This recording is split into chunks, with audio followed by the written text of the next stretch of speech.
नमस्कार, सी न्यूज़ भारत में आप सभी का एक बार फिर से स्वागत है। यूपी बुलेटिन में इस बुलेटिन में बात होगी बरेली की, जहां राष्ट्रीय लोकदल मथुरा की क्षेत्रीय अध्यक्ष मीरा चौधरी ने पुलिस पर गंभीर आरोप लगाए हैं। और साथ ही बात करेंगे एटा की, जहां अज्ञात कारणों से परचून की दुकान में आग लग गई।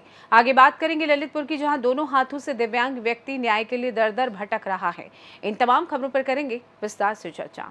बरेली में राष्ट्रीय लोकदल मथुरा की क्षेत्रीय अध्यक्ष महिला प्रकोष्ठ की मीरा चौधरी ने थाना बरादरी पुलिस पर गंभीर आरोप लगाते हुए वरिष्ठ पुलिस अधीक्षक से शिकायत की और कार्रवाई की मांग की है। मीरा चौधरी ने बताया कि मंगलवार को मुख्यमंत्री का कार्यक्रम बरेली कॉलेज में था। ग्रामीण क्षेत्र बहेड़ी से महिलाएं मुख्यमंत्री के कार्यक्रम में आई थी। महिलाएं मुख्यमंत्री से मिलकर शिकायत करना चाहती थी। थाना बरादरी इंस्पेक्टर ने उन महिलाओं को रोक लिया, मुख्यमंत्री के मंच की तरफ नहीं जाने दिया। मीरा चौधरी का कहना है कि इंस्पेक्टर ने उन महिलाओं से कहा कि मेरे साथ चलो, तुम्हारा पास बनवा देता हूँ, तभी मुख्यमंत्री से मिलना। 5-6 महिलाओं को लेकर इंस्पेक्टर थाना बरादरी ले गए। उन महिलाओं के साथ मारपीट की, महिलाओं के प्राइवेट पार्ट पर मारा। जब मीरा को पता चला, थाने पहुंची, उन्होंने अपना परिचय दिया और विजिटिंग कार्ड, इंस्पेक्टर ने विजिटिंग कार्ड जमीन पर पटक दिया और मेरे साथ भी अभद्र भाषा का प्रयोग किया। राष्ट्रीय लोकदल मथुरा के कार्यकर्ताओं ने वरिष्ठ पुलिस अधीक्षक से मांग की है कि थाना बरादरी इंस्पेक्टर पर कार्रवाई की जाए। जितेंद्र मिश्रा ने कहा कि एक तरफ योगी जी महिलाओं के सम्मान की बात कर रहे हैं, बरेली की पुलिस महिलाओं के साथ मारपीट कर रही है। थाना बरादरी इंस्पेक्टर धनंजय पांडे को फोन करके जानकारी लेनी चाहिए, लेकिन उनका फोन नहीं उठा। शिकायत के दौरान जितेंद्र मिश्रा, करण सिंह पटेल, महेश पाल, सरोज सागर, सीमा कुमारी, कृष्ण कुमार आदि मौजूद रहे। मीरा चौधरी, क्या मामला है जो आप आए हैं? क्षेत्रीय अध्यक्ष रोहेलखंड राष्ट्रीय लोकदल पार्टी। राष्ट्रीय लोकदल जी, क्या मामला है? मामला यह है, माननीय मुख्यमंत्री जी कल यहाँ पे उनका बरेली आगमन था, तो कुछ लेडीजें ग्रामीण क्षेत्र से आई थी तो बस के द्वारा, तो उन लेडीजों ने उनको ये कहा कि उन्होंने पुलिस वालों ने इंस्पेक्टर जो बरादरी है ये क्या कर उनको वहाँ से उठा लाया कि हम आपका पास बुलाए। वो मिलने की जिद कर रही थी मुख्यमंत्री जी से। उनकी कोई शिकायत होगी कि प्रशासन नहीं सुन रहा, कि अधिकारी नहीं सुन रहे हैं किसी की, तो उनकी कोई शिकायत नहीं, तो इसलिए उनको वहाँ पे वो जिद कर रही थी जाने की। तो उनको समझाने की बजाय उनको कई घंटे, कम से कम 5-6 घंटे उनको टॉर्चर किया गया है। और उनके मारपीट इतनी ना उनके साथ में करी है, उनके प्राइवेट पार्ट पे भी इन्होंने जो है मारपीट करी है। बारादरी थाने के जो इंस्पेक्टर है, बाकी जो कांस्टेबल है वहाँ के। कौन लोग थे जो कहाँ से आए थे? मिलने के लिए कहाँ से आए थे? मैं बहेड़ी क्षेत्र के थे, कुछ और भी क्षेत्र के थे, उनको मैं नहीं जानती लेडीजों को। मुख्यमंत्री से मिलना चाह रहे थे? जी हाँ, तो उनको ये कह के आश्वासन दिया कि हम आपका पास बनवा देंगे। उनको थाने में बैठाए रखा 5-6 घंटे। ये बताया गया है कि इनके मार्केट के ऊपर मुकदमा भी दर्ज कर दिया गया है। नहीं, उल्टा उन्हीं के ऊपर केस लगा दिया इन लोगों ने। हम मुकदमा 3 के नाम। आरोप ये लगा पुलिस ने कर रही है कि उन्होंने पुलिस पर हमला करा है। नहीं, कोई हमला नहीं करा। पुलिस वालों ने की है साजिश है, खुद की अपने आप को बचाने के लिए साजिश है उनकी। अगर प्रशासन ही ऐसे काम करेगा तो बाकी आम लोगों का क्या हाल होगा। मैं तो यही चाहती हूँ कि उनको जल्द से जल्द सस्पेंड करा गया, क्योंकि मैं अपना परिचय उनको देने के लिए गई तो उन्होंने मेरा भी विजिटिंग कार्ड नीचे जमीन पर पटक कर मारा कि हम नहीं जानते, इनके खिलाफ भी केस करो और इनको अंदर करो। इनको भी कौन है, अब कौन है? क्या मांग करते हैं? हम तो यही मांग करते हैं कि जो भी जिन लोगों ने ऐसी हरकत करी है उनको तुरंत पद मुक्त करा जाए, सस्पेंड करा जाए। आज हम एसएसपी ऑफिस कप्तान साहब से मिलने आए थे। ये मेरा नाम जितेंद्र मिश्रा है, जिला प्रवक्ता हूँ राष्ट्रीय लोकदल बरेली का। कल क्षेत्रीय अध्यक्ष मैडम जो है बारादरी में मिली हुई थी, वहाँ के इंस्पेक्टर थे और मैं भी उस समय मौजूद था। मैडम ने बुलाया था और हमारे सामने जिस तरीके से व्यवहार पुलिस ने किया, जो इंस्पेक्टर को चाहिए था कि पहले बैठ के बात करते, अगर कोई आगंतुक है तो उसको बिठा ले सम्मानजनक तरीके से, अगर कोई कार्ड दे रहा है तो उसका कार्ड ले करके परिचय जान करके उससे बात करे कि किस लिए आप थाने में आए हैं। लेकिन जो पुलिस इंस्पेक्टर का व्यवहार था बहुत ही निंदनीय था। उन्होंने कार्ड फेंक दिया मैडम का और बोले हम मुकदमा करेंगे। और उसके बाद जो उन्होंने महिलाओं के साथ व्यवहार किया है, 5 घंटे उनको रोका है। अगर महिलाएं जो सभा में बुलाई गई मुख्यमंत्री जी के यहाँ, सरकार कह रही है उत्तर प्रदेश की महिलाओं का हम सम्मान करते हैं, महिलाओं की सुरक्षा की बात करती है सरकार, उसके बाद मुख्यमंत्री जी के कार्यक्रम में गाँव से बुलाई गई गरीब महिलाओं के साथ इस प्रकार का व्यवहार किया जा रहा है। उन पर झूठा मुकदमा लगा करके जेल भेज दिया गया है और 6 महिलाओं को क्षेत्रीय अध्यक्ष मैडम के कहने पे बाद में उन्होंने छोड़ भी दिया। तो इसी को कहने के लिए आए हैं कि आइंदा कभी भी महिलाओं के साथ ऐसा व्यवहार ना किया जाए और जिस इंस्पेक्टर ने या जिन पुलिसकर्मियों ने ऐसा व्यवहार किया है उन पर सख्त से सख्त कार्रवाई हो, ताकि भविष्य में महिला सम्मान को ठेस न पहुंचे। बरेली से सी न्यूज़ संवाददाता मुकेश सिंह की रिपोर्ट। बुलंदशहर में नवरात्रि के उपलक्ष्य में माता रानी के सिद्धपीठ गुंगरा देवी मंदिर पर किया गया विशाल जगराते का आयोजन। सिद्धपीठ गुंगरा देवी मंदिर पर लगातार 25 वर्षों से किया जा रहा है जगराते का भव्य आयोजन। क्षेत्र के प्रतिष्ठित व्यापारी राकेश अग्रवाल तथा उनके परिवार का इस आयोजन में रहता है विशेष योगदान। आयोजन में हापुड़ से आए झांकी कलाकारों द्वारा भगवान के श्रीहरि स्वरूप के कराए गए दिव्य दर्शन। रामनगरी अयोध्या से आई बंकू सिस्टर्स ने किया माता का भव्य गुणगान। माता के जगराते में उमड़ी हजारों की भीड़। जमकर थिरके भक्त। बुलंदशहर के डिबाई स्थित माता गुंगरा देवी मंदिर पर लगातार 25वें वर्ष हुआ माता का भव्य जागरण। बुलंदशहर से सी न्यूज संवाददाता अदनान इबाद की रिपोर्ट। अज्ञात कारणों से परचून की दुकान में लगी आग, लाखों रुपए का सामान जलकर हुआ खाक। मामले की जानकारी डायल 112 पुलिस व थाना अवागढ़ पुलिस को दी गई है। घटना की जानकारी प्राप्त हुई तो मौके पर जांच करने पहुंचे थाना अवागढ़ पुलिस। पूरा मामला अवागढ़ थाना क्षेत्र के जिनावली गांव का बताया जा रहा है। नकदी के साथ परचून का पूरा सामान जलकर खाक होने के बाद पीड़ित ने लगाई प्रशासन से गुहार। गीता देवी पत्नी स्वर्गीय भूपेंद्र सिंह ग्राम जिनावली में परचून की दुकान चलाकर करती हैं गुजर बसर। अज्ञात कारणों के चलते आग लगने के बाद पीड़ित परिवार और जुआ भी हुआ बेहाल। विधवा महिला की दुकान में आग लगने से गांव के लोगों ने भी चिंता जताई है। इस मामले की जांच में अवागढ़ थाना पुलिस जुट गई है। इटा से सी न्यूज संवाददाता अजय अगरिया की रिपोर्ट। ललितपुर में दोनों हाथों से दिव्यांग व्यक्ति भटक रहा है, दर नहीं हो रही कोई सुनवाई। पहुंचा पुलिस अधीक्षक से लेकर जिलाधिकारी के पास मांग की। मारपीट के आरोपी और अवैध खनन करने वालों के खिलाफ कार्रवाई की। वहीं ललितपुर कोतवाली क्षेत्र के अंतर्गत ग्राम घटवार के रहने वाले छोटे लाल ने पुलिस अधीक्षक सहित जिलाधिकारी को प्रार्थना पत्र देकर बताया शामिल खाते में है विपक्षी खातेदार। विपक्षी खातेदार दबंगई से कर रहे हैं मिट्टी की चोरी। जब मना किया तो करने लगे मारपीट और दी जान से मारने की धमकी। संबंधित थाने में शिकायत नहीं हुई, कोई भी सुनवाई। पीड़ित हाथ से दिव्यांग व्यक्ति ने की शिकायत और मांग की कानूनी कार्रवाई की जो उठा रहे हैं अवैध रूप से मिट्टी। कहाँ रहते हैं? घटवार। अच्छा, क्या समस्या लेकर आए? वो मेरी शामिल खाते की ज़मीन है, वो खदान कर रहे हैं। उनने मारा भी है, खदान में फेंक दिया था, मुझे मारने की धमकी दे रहे हैं। और मैंने FIR की थी कल, तो वो बोले कि चौकी में जा, कोई डॉक्टरी नहीं हुई, बहुत मारा है, छाती में दर्द है। और कल्लू राम सिंह और उनके 2 लड़के हैं शिवा रितेश, उनने मारा है। अच्छा, तो समझ थाने में गए थे आप? हाँ गए थे। तो क्या हुआ? वो बोल रहे थे कि वो मेडिकल करा रहे, फिर वो नहीं करा, कल चौकी जाओ। आप चौकी में गए तो वहाँ पे कोई नहीं मिला, तो भाई हम लोग घर भाग गए। तो क्या चाहते हैं आप? हम ये चाहते हैं कि वो मिट्टी नहीं उठे वहाँ से और उन पर मुकदमा दर्ज। अच्छा, जो जहाँ से मिट्टी उठ रही है वह किसकी ज़मीन है? वो शामिल खाते की है। अच्छा, किसके द्वारा उठाई जा रही है? ये मालूम नहीं है सर, यही तो बात। अच्छा, कौन उठवा रहा है? कल्लू और राम सिंह, मेरे चाचा के लड़के। ललितपुर से सी न्यूज संवाददाता विकास सोनी की रिपोर्ट। प्रयागराज जिले के करछना थाना क्षेत्र में ऑटो रिक्शा की टक्कर लगने से इलाज के दौरान मौत। करछना थाना क्षेत्र के घोरहट गांव निवासी शेषमणि निषाद उम्र 46 वर्ष 31 मार्च की रात लगभग 8 बजे के आसपास घर के समीप सड़क के किनारे खड़े होकर पड़ोसी से बात कर रहे थे। तभी तेज रफ्तार अनियंत्रित ऑटो रिक्शा चालक राजकुमार उर्फ गब्बर पुत्र श्याम सुंदर ने सड़क के किनारे खड़े शेषमणि को जोरदार टक्कर मार दी। इसके बाद वो ऑटो रिक्शा लेकर फरार हो गया। मौके पर मौजूद घर वाले घायल शेषमणि निषाद को भीरपुर में एक निजी अस्पताल में भर्ती कराया गया, जहां 2 दिन इलाज के दौरान उसकी मौत हो गई। इसके बाद परिजनों में कोहराम मच गया है। जानकारी के बाद पुलिस ने ऑटो चालक के खिलाफ मुकदमा दर्ज करते हुए शव को कब्जे में लेकर पोस्टमार्टम हेतु भेज दिया है। शेषमणि निषाद की पत्नी अनारकली के साथ ही 4 बेटी 1 बेटा है, जिसमें बड़ा बेटा उमेश जो बाहर कमाने के लिए गया हुआ था। उसने छोटी बहन आंचल उम्र 18 की भी शादी मई महीने में होनी थी। उससे छोटी संगीता 16, बबीता 14, दीक्षा 12 है। शेषमणि की मौत के बाद आर्थिक संकट भी छा गया है। बताइए, पूरी घटना बताइए। सर, ये गए थे भोजन करके पेशाब करने जी। पेशाब करके वो गांव के दादा थे, वो उनके पास खड़े होकर बात करने लगे। बात करते हुए मतलब आए और साला दारू पिया था। कौन? ऑटो ड्राइवर राजकुमार। दाहिने साइड पे काफ़ी काली रोड छोड़कर खड़े थे, कच्ची रोड पे लेके जाके मार दिया। कब की घटना है? सर, परसों को। परसों 31 तारीख। कितने बजे? ये 8 बजे। जिनकी मृत्यु हुई उनका क्या नाम है? इनका नाम शेषमणि निषाद। इनके बच्चे कितने हैं? बच्चे हैं 5 हैं। ये क्या करते थे? सर कुछ नहीं, अपाहिज थे। अच्छा, विकलांग थे पहले से? विकलांग, हाँ विकलांग। आपका नाम क्या है? मेरा नाम महेश कुमार। इनसे क्या संबंध है आपका? मेरा बड़ा भाई है। आपके बड़े भाई हैं? जी सर। गांव कौन सा है आपका? घोरहट गाँव सभा जी।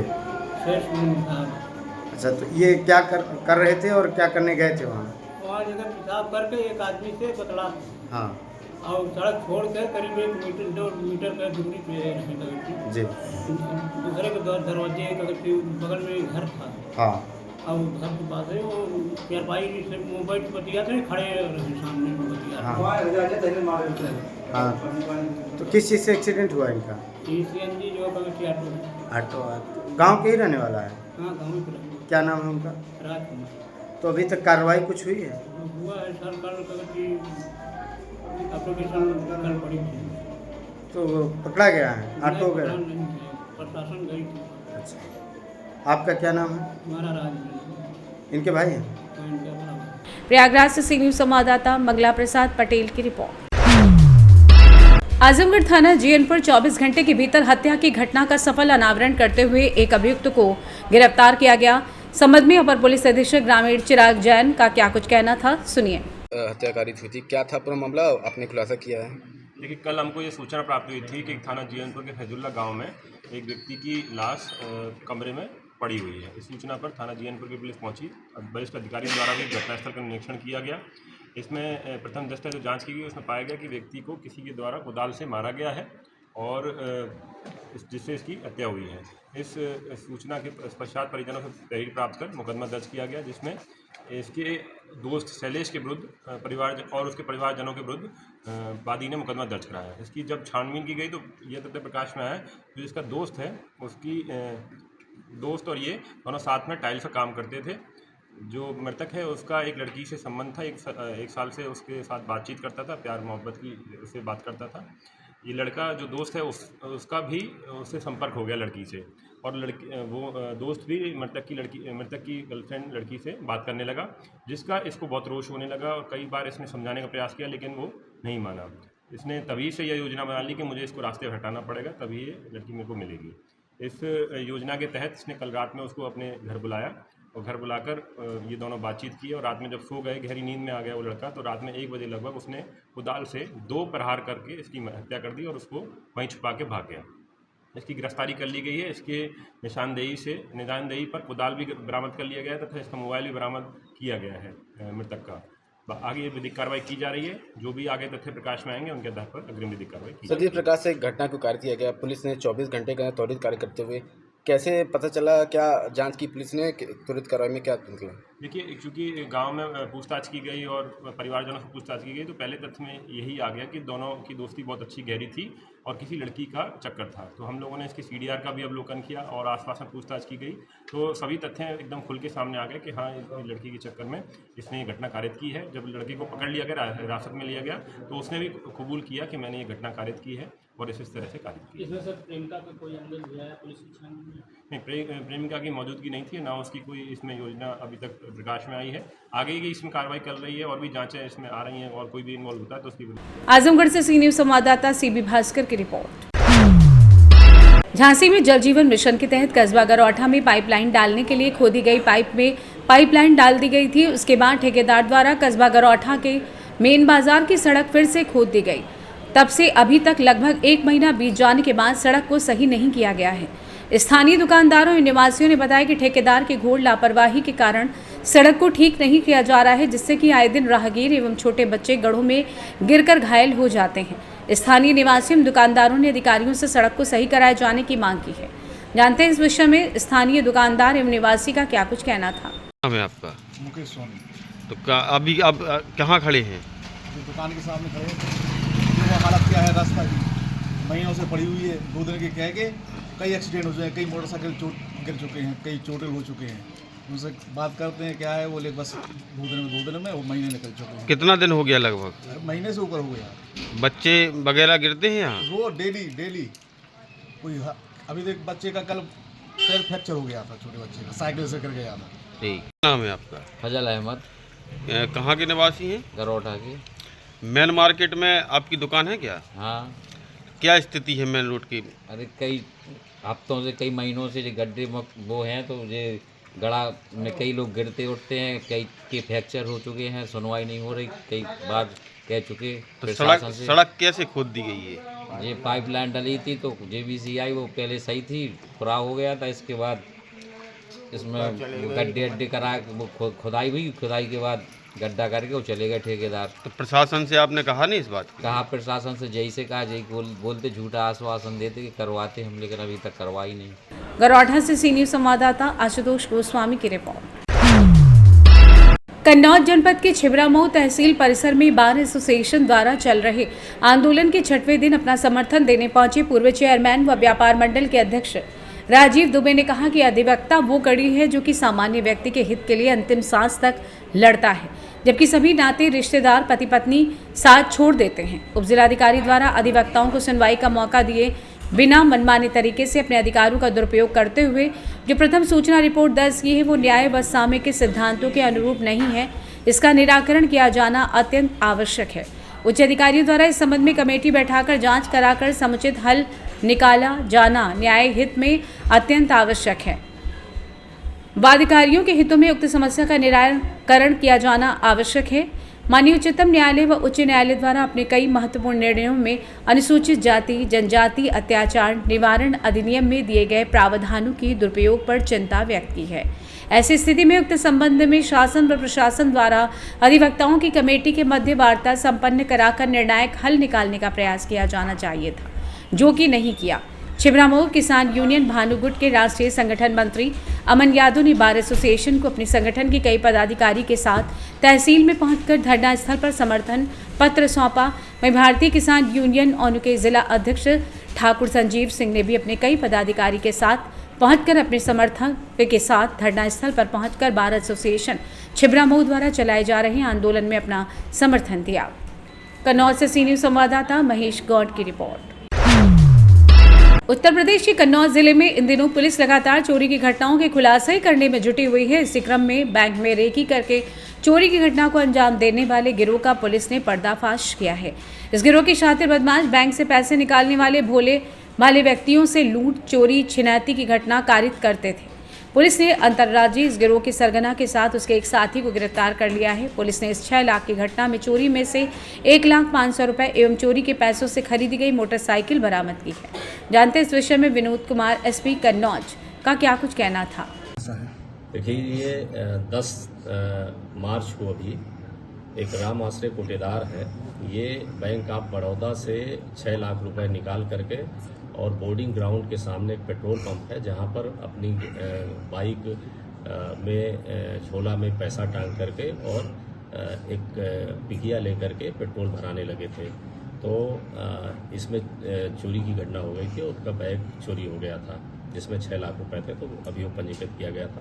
उसी में हमारे एसओजी प्रभारी, हमारे सर्विलांस टीम और थाना कन्नौज की पुलिस ने CCTV और अन्य साक्ष्यों के आधार पर इसका वर्कआउट किया है घटना को, और इसमें आज 2 लोग गिरफ्तार किए गए हैं। एक विनोद दोहरे है, ये दिव्यापुर औरैया का रहने वाला है, और दूसरा शाहरुख है, ये भी वहीं का रहने वाला है।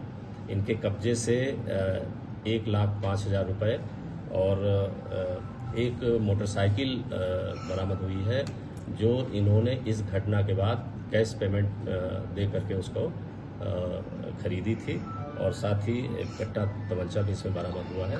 इसमें घटना में कुल 4 लोग शामिल थे। इसमें एक रईस है जो दिव्यापुर का ही रहने वाला है, वो भी भागा हुआ है। एक यही चौधरियापुर का रहने वाला विजय है, वो भी इस घटना में शामिल था, उनको भी इससे गिरफ्तार किया जाएगा।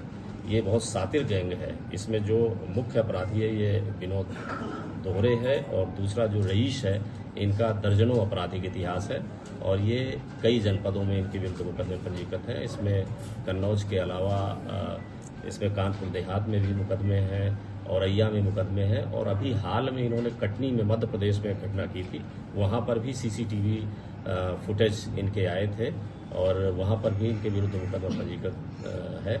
इसके पहले हमारे यहाँ सौरिक में भी इसी मॉडस ऑपरेंडी पे इन्होंने घटना की थी। तो ये एक सातिर किस्म के चोर हैं जो बैंक से पहले रैकी करते हैं और जो भी पैसा निकाल करके जाता है तो उसके पीछे लगे रहते हैं और मौका पा करके ये चोरी कर लेते हैं। सर, कन्नौज की घटना में कितने लोगों का शामिल होना पाया गया है? इनका गैंग कितने लोगों का है?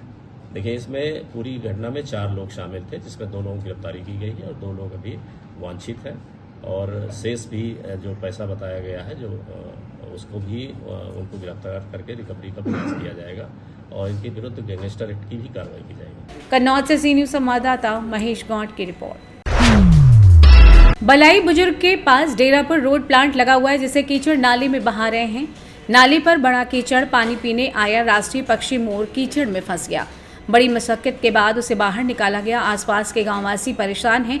पानी गंदा हो गया है, पालतू जानवर के पीने तक नहीं लायक है पानी और बहुत गंदगी फैल रही है। कानपुर देहात से सी न्यूज संवाददाता दिलीप की रिपोर्ट। फिलहाल के लिए इस खास बुलेटिन में बस इतना ही। देश दुनिया की तमाम बड़ी खबरों को जानने के लिए जुड़े रहिए सी न्यूज भारत के साथ। हर खबर आपके साथ, आपके हाथ।